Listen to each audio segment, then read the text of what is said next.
ایک مرتبہ شام میں کسی خاتون نے جناب سکینہ کی طرف صدقہ کہا بی بی صدقہ ہے کھا لینا، پھر میرے بچوں کے لیے دعا کر دینا۔ آج سید الشہداء کو پرسہ دینا، کس کا پرسہ دینا؟ ان کی بیٹی سینے پہ سونے والی بی بی کی شہادت کی 3 روایات ہیں۔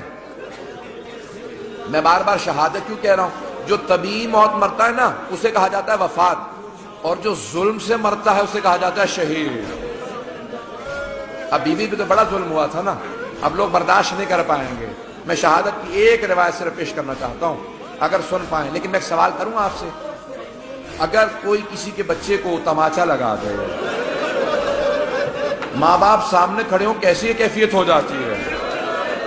خصوصاً اگر ماں بیوہ ہو۔ جب شام غریبہ میں بیوی کو تماچا لگا نا تو جناب رباب نے بڑی حسرت سے جناب زینب کو دیکھا۔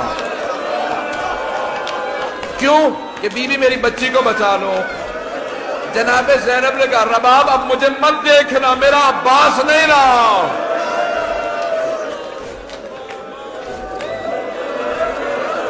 بس بھئی میں نے تمام کر دیا، میں تمام کر رہا ہوں، 5 سے 7 منٹ کی زحمت دوں گا آپ کو، بس بھئی سن لیجیے۔